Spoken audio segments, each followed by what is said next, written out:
Assalamualaikum warahmatullahi wabarakatuh. Alhamdulillahirabbil alamin. Asyhadu an la ilaha illallah wa asyhadu anna Muhammadar Rasulullah. Allahumma sholli ala Muhammad wa ala ali Muhammad. Ma ba'du. Puji syukur kehadirat Allah Subhanahu wa taala yang mana pada pagi hari ini sudah memberikan nikmat yang luar biasa yang berupa nikmat iman agama kita, Islam, ihsan, dan kesehatan terutama. Yang kedua, sholawat serta salam terlimpahkan pada junjungan kita Nabi Muhammad Sallallahu Alaihi Wasallam yang insya Allah besok di hari akhir kita mengharapkan syafaat dari beliau. Amin. Yang ketiga kalinya saya mengucapkan terima kasih kepada Bapak Ibu Dewan Guru SD SMP 1 Atap Negeri 1 Pangkalan Banteng yang sampai hari ini masih tetap solid, masih tetap bersama, masih tetap bersatu dalam memajukan pendidikan di SD SMP 1 Atap Negeri 1 Pangkalan Banteng.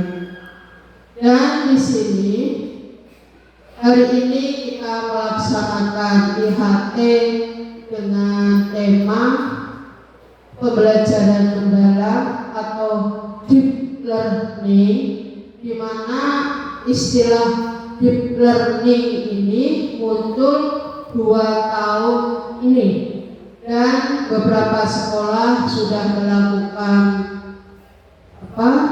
pelatihan. Kita sebagai sekolah imbas nanti akan ada pengimbasan dari sekolah yang ada di Pangkalan Banteng yang sudah melakukan pelatihan pembelajaran mendalam. Untuk PM ini, pembelajaran mendalam ini memang dalam kegiatan pembelajaran itu harus berfokus berpusat kepada siswa. Dan yang penting menyenangkan untuk anak. Istilah deep learning itu nanti akan muncul fixed mindset dengan growth mindset. Fixed kalau bahasa Inggrisnya, kalau saya baca apa adanya, fixed mindset itu yang negatif. Kalau growth mindset itu pemikiran yang bertumbuh. Memang kita itu harus membuka pemikiran kita, growth mindset. Nanti silahkan dengan baca-baca di sumber-sumber yang lain mengenai pembelajaran mendalam.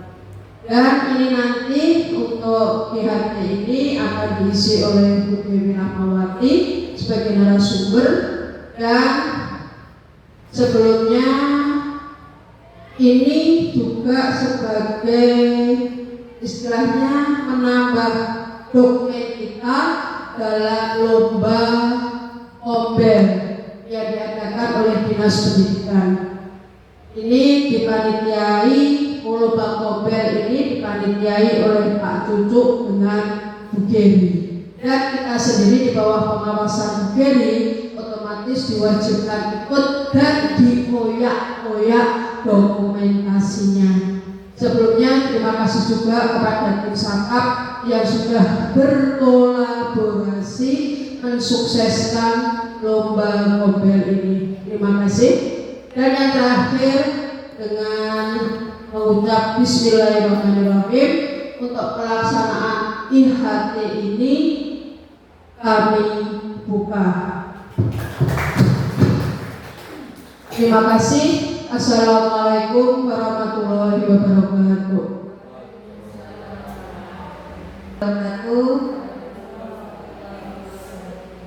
Terlebih dahulu saya ucapkan terima kasih kepada Kepala Sekolah Ibu Siti Juwaria selaku penanggung jawab dan selaku mendukung tentang kegiatan Kombel ini, serta saya ucapkan terima kasih yang terhormat kepada Bapak Ibu Guru SD SMP 1 Pangkalan Banteng. Alhamdulillah pada hari ini kita bisa berkumpul dalam kegiatan AHT dengan keadaan sehat walafiat. Saya berdiri di sini tidak untuk menggurui, tetapi berbagi ilmu. Yang beberapa kegiatan sebenarnya semua guru sudah melakukan tentang pembelajaran mendalam seperti sama awas dan di sini juga di komen kurang lebih kita 2 kali membahas tentang deep learning. Berarti di sini kita mengevaluasi tentang pembelajaran mendalam. Semangat pagi. Pagi. Apa kabar hari ini? Baik. Nih, kalau saya bilang apa kabar hari ini? Sehat, semangat, luar biasa. Siap? Oke, apa kabar hari ini? Sehat, semangat, luar biasa. Terima kasih. Baiklah, sebelum kita lanjut membahas tentang pembelajaran mendalam, saya punya sesuatu, kita briefing dulu. Punya sebuah kertas. Nah, teknisnya Ibu Bapak berhadapan, ininya duduk, nanti gerak. Setelah saya berhenti lakunya, lalu ininya turun. Oke? Ada musik, kita gerak aja, tapi ditutup dulu. Setelah musiknya berhenti, kita begini. Berdua, berarti berdiri dengan duduk. Nah, senang aja. Berdiri dengan berman. Nah, pergi dengan sama aja. Soalnya pergi kebayang susah. Ya dong. Nanti lucu dong. Nanti kalau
Diki.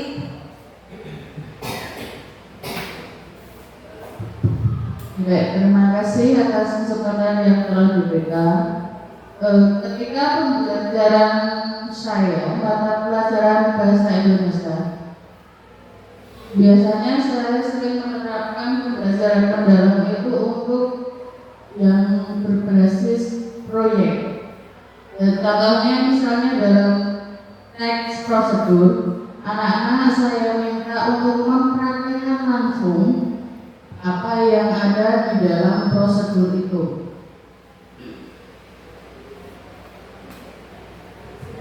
Ya, terima kasih, beri tepuk tangan kepada Ibu Liti.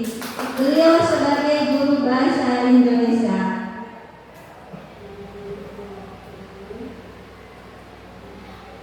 Pembelajaran mendalam yaitu pembelajaran merupakan pendekatan yang memuliakan dengan menekankan pada penciptaan suasana belajar dan proses pembelajaran berkesadaran mindful, bahasa Inggrisnya ya, bermakna meaningful dan menggembirakan joyful, yaitu melalui pola pikir atau olah pikir intelektual, olah hati, etika, olah rasa, estetika, dan olahraga atau kinestik secara holistik, yaitu keseluruhan yang utuh dan terpadu.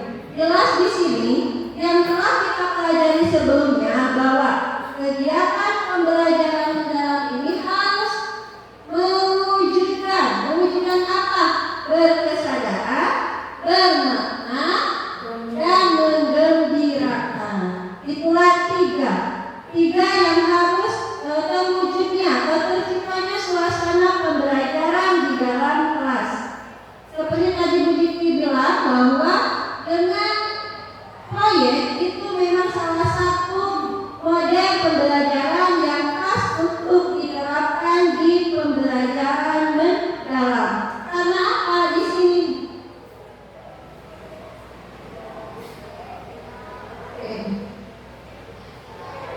Di sini kan anak-anak bisa mengolah pikir mereka dan juga mengolah hati mereka dan bisa berolahraga. Di sini kan bisa mereka gerak, tidak hanya duduk manis berada di kursi. Jadi mereka benar-benar mengolah pikir, olah hati, olah rasa, dan olahraga. Olahraga di sini kan bukan berarti harus selalu lari. Kita gerak juga, itu sudah salah satu bentuk menggerakkan badan, jadi olahraga. Mengapa sih pembelajaran mendalam sangat penting? Pembelajaran mendalam yaitu menekankan pada aktivitas siswa yang aktif, bereksploratif, reflektif, kontekstual, sehingga mereka memahami konsep dengan lebih baik, bukan sekedar hafal, mampu menghubungkan berbagai mata pelajaran untuk memahami dunia secara lebih holistik, menerapkan keterampilan berpikir kritis dan analitis dalam menyelesaikan masalah, mengembangkan kreativitas, kolaborasi, dan komunikasi sebagai keterampilan abad ke-21.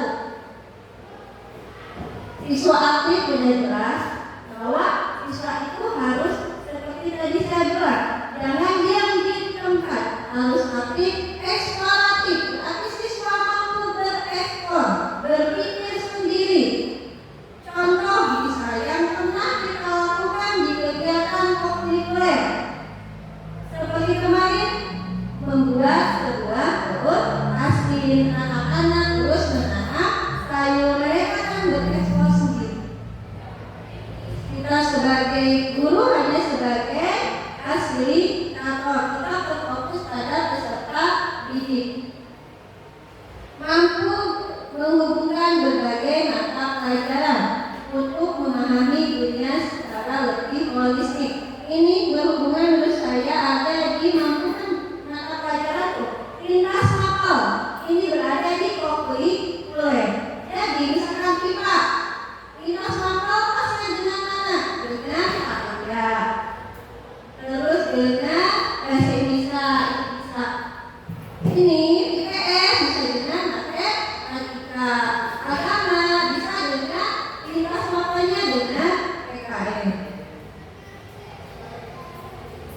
dan telah menerapkan kemampuan berpikir kritis dan analisis dalam menyelesaikan masalah.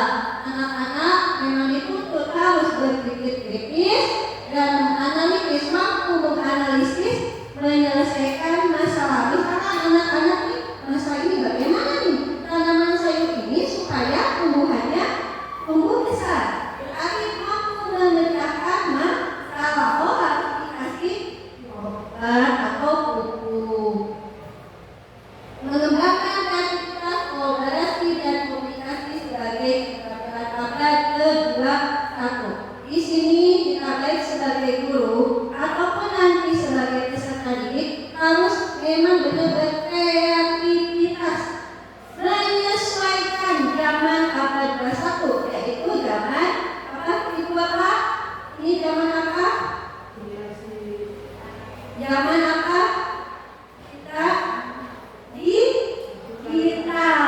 Kalau tidak mampu, kita sebagai pendidik harus mampu digital. Saya sendiri sama menyadari terkadang ada lemah ya kalau tidak aplikasi ini, tidak langsung tuntas menyelesaikan tentang aplikasi ini dengan aplikasi. Tetapi mau tidak mau, kita walaupun tidak usia menuju tua harus semangat belajar tentang kita karena menyesuaikan dengan zaman. Pembelajaran dalam Yesus tadi memuliakan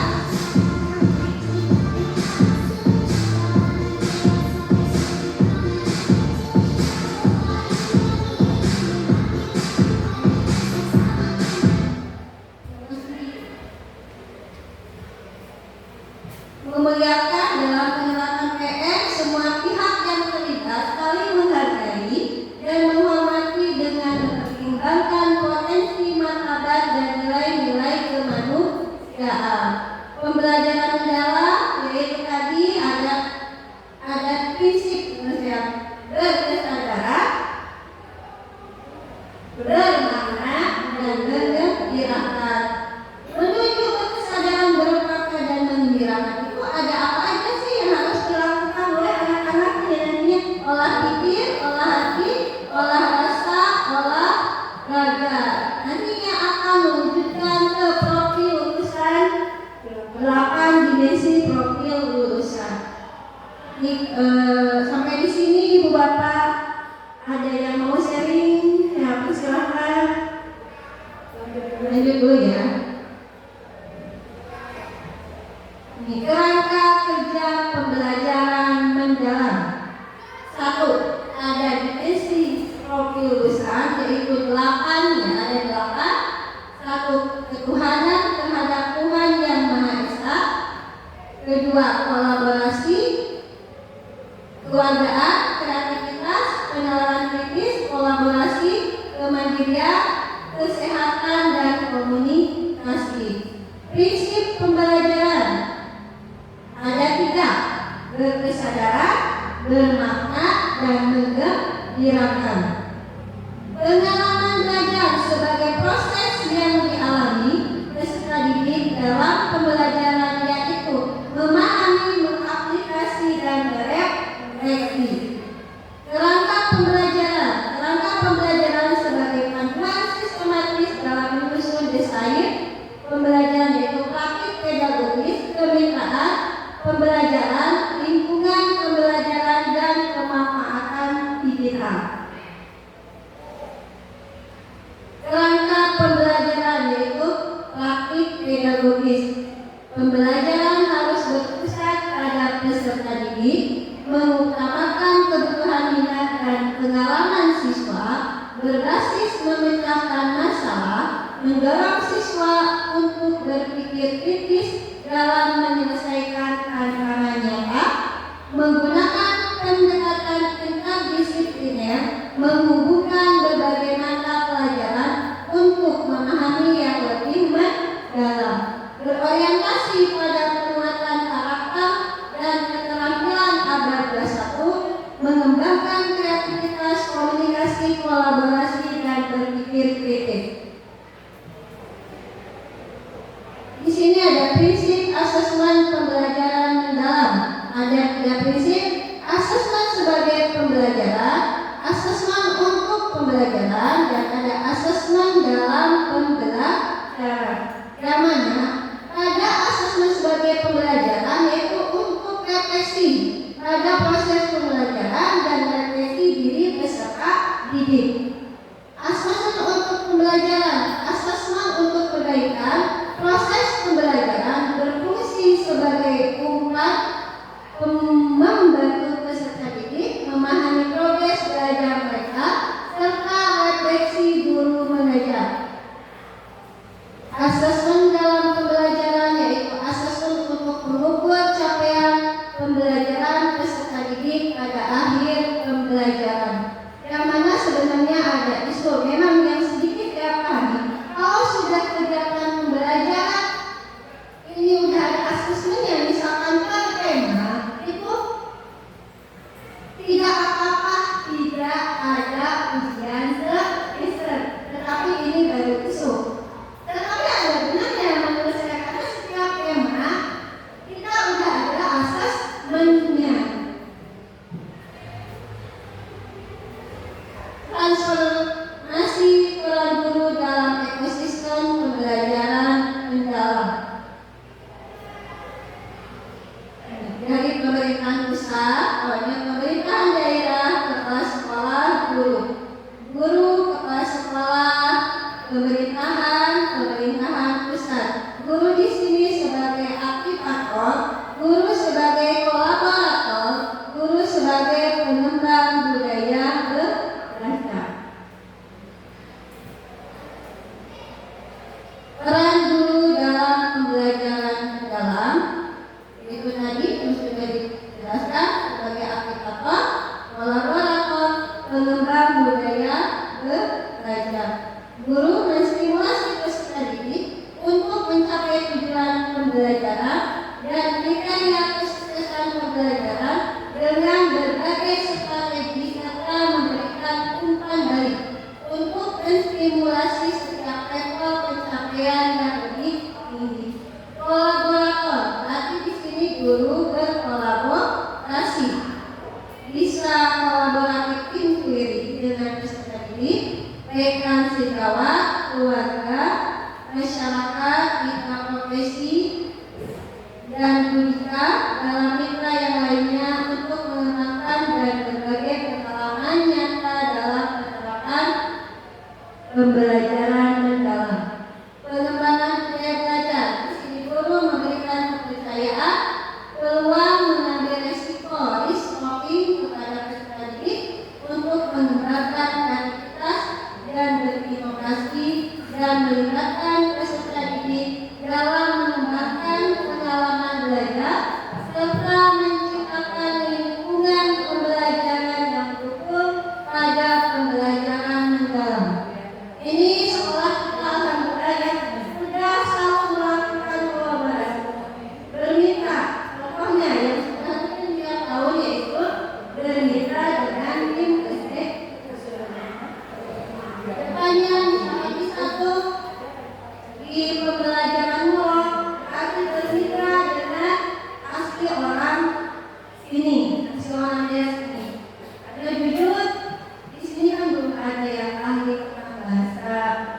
Ini bisa caranya kita bisa melakukan berkolaborasi bermitra dengan masyarakat di tokoh ahli bahasa daerah. Pengembangan budaya belajar di sini kita seorang pendidik mau nggak mau tetap harus mengembangkan budaya belajar. Dalam artian tidak terfokus satu model pembelajaran, harus bervariasi. Yang jelas tetap harus mewujudkan 3 prinsip bermakna, berkesadaran, dan bergembira. Sampai di sini ada yang ditanyakan?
Baiklah, karena peserta kita sedikit, berarti kita bagi berapa kelompok ya? 2 kelompok saja. Kita bagi 2 kelompok, silakan bentuk per kelompok, mejanya diatur Ibu Bapak. Jadi kelompok 1 bisa di sini, kelompok 2 bisa di sini. Tugasnya apa? Karena ini sudah bentuk evaluasi tentang pembelajaran negara, buatkan sebuah rencana. Misalnya ini ya, ini rencana dalam pembelajaran yang telah Ibu lakukan di kelas itu apa? Terus ada tantangannya. Tantangannya apa? Solusinya bagaimana untuk ke depannya? Bisa pernah Ibu Bapak? Saya ya, silakan kerjakan ke kelompok. Nanti setelah selesai presentasi ke depan.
Silakan kelompok mana dulu nih yang siap? Oke, silakan Kak Budi maju.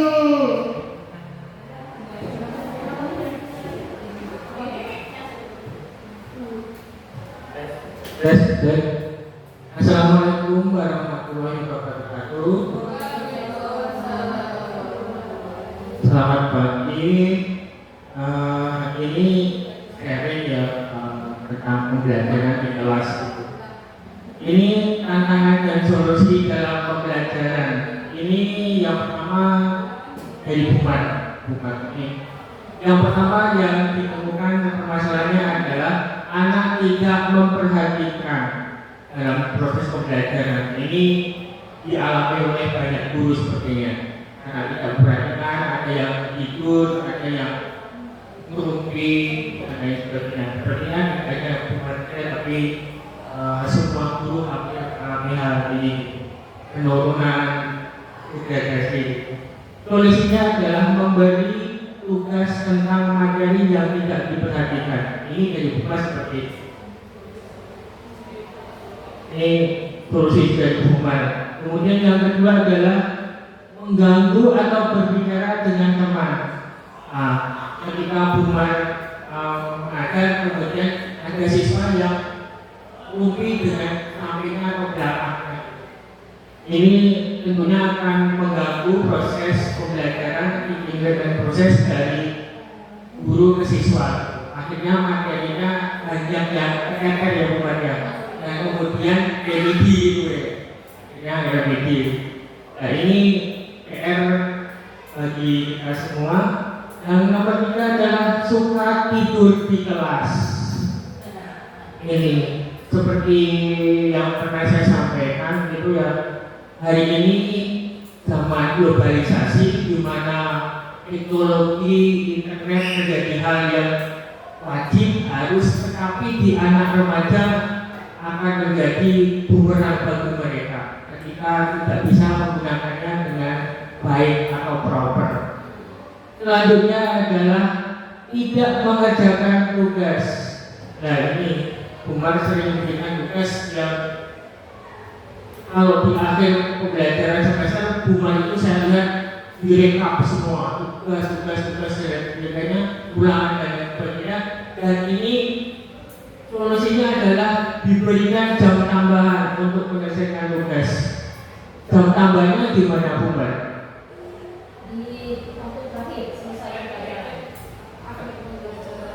Di akhir pembelajaran Umar memberikan jam tambahan. Ini sebagai apa ya, kompensasi ya, atau kompensasi atas mereka itu istilahnya ignorance gitu, mengabaikan acuh ini gitu, nyanyi wae gitu. Tapi akhirnya di akhir acara harus menerima konsekuensi dari Umar seperti itu.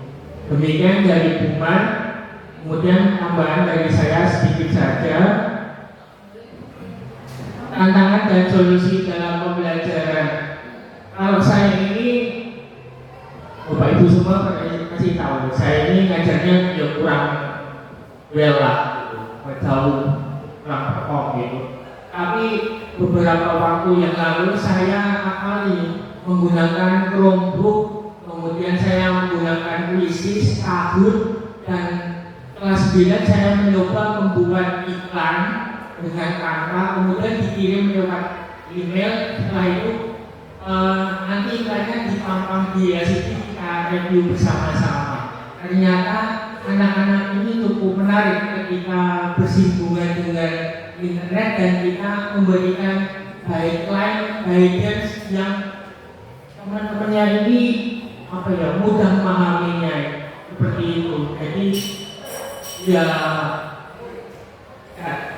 pintar-pintar belajar dari kelebihan kita, kekurangan kita, kemudian lihat siswa kita seperti apa. Seperti itu dari kelompok kami. Jika ada yang salah, kami mohon minta maaf dan sebenarnya. Terima kasih. Assalamualaikum warahmatullahi wabarakatuh.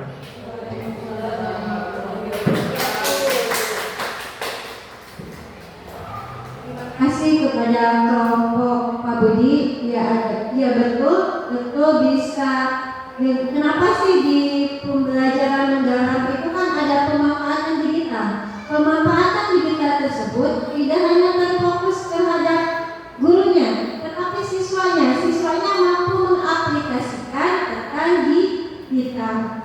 Pak Budi berarti sudah mencoba tentang kuis, menggunakan Chromebook. Kedepannya kita di sini kan bisa belajar bersama-sama. Silakan kelompoknya Bu Diti. Sudah.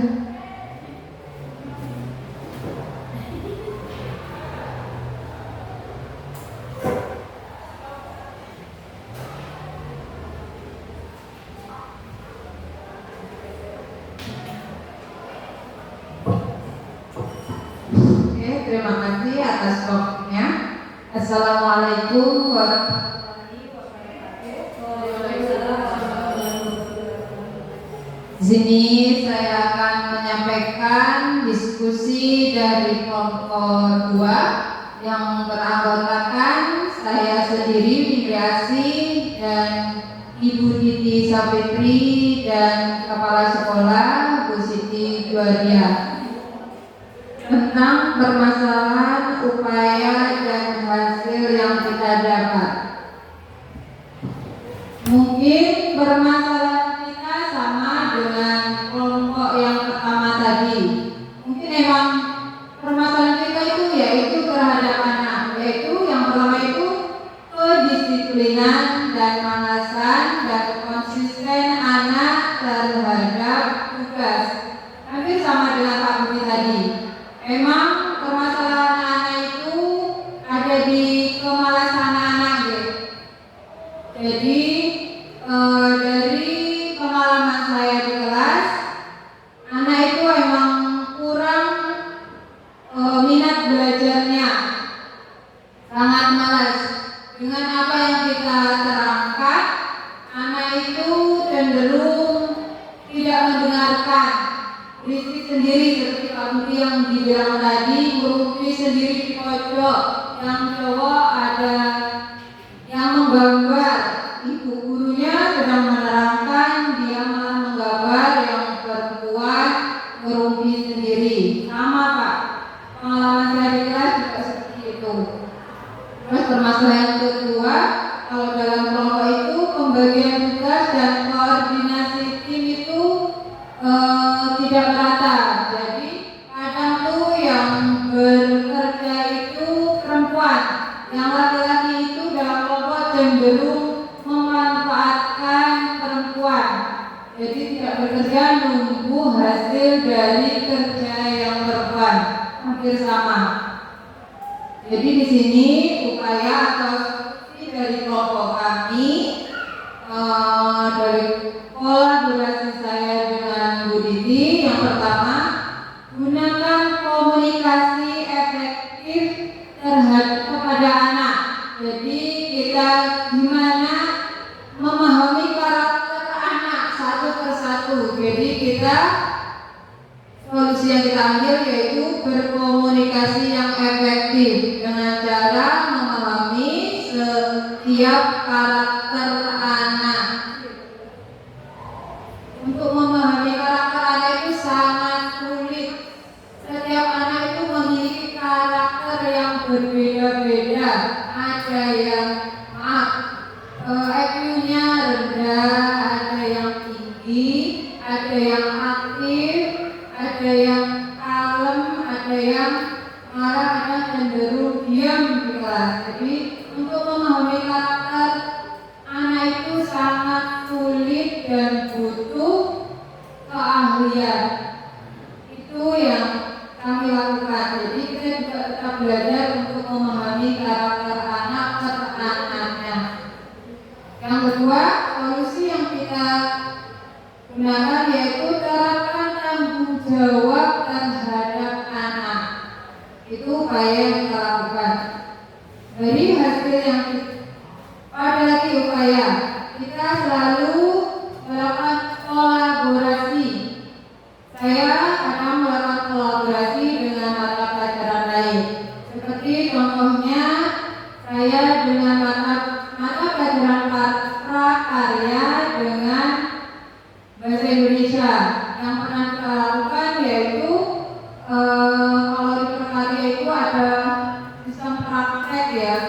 Jadi kemarin kita pernah melakukan praktek bikin telur asin.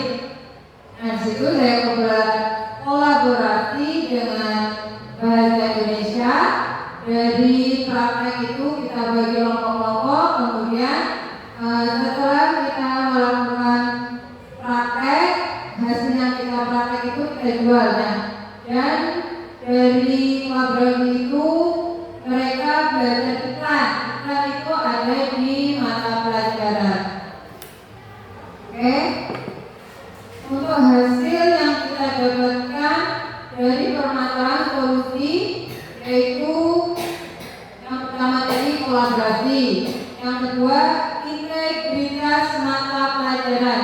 Jadi praktekkan di sekolah yang kita terapkan terhadap anak akan ada manfaatnya di masa depan. Contohnya dari praktek yang kita lakukan, kolaborasi yang kita lakukan, maka mungkin ke depannya masih akan datang bisa membuat masa depan anak itu bermanfaat. Dari praktek tadi yang kita lakukan, mungkin bisa jadi nanti anak di masa depan bisa menjadi pengusaha telur, contohnya seperti itu.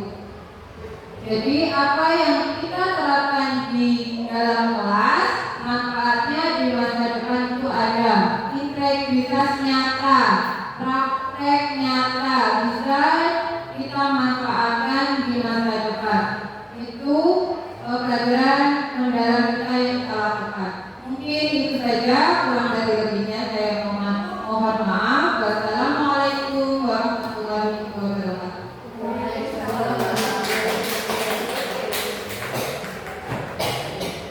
Terima kasih presentasi dari kelompok Putri, Bu Indri dan Bu Siti Juwaria. Yang saya simak, jadi kita di sini silakan bisa mengambil solusi dari pengalaman ibu bapak guru yang sudah diterapkan. Pokoknya guru-guru SMP Sata luar biasa, hebat. Terima kasih. Pemaparan tentang pembelajaran dalam hari ini cukup sekian. Sebelum saya tutup, saya memiliki sebuah pantun.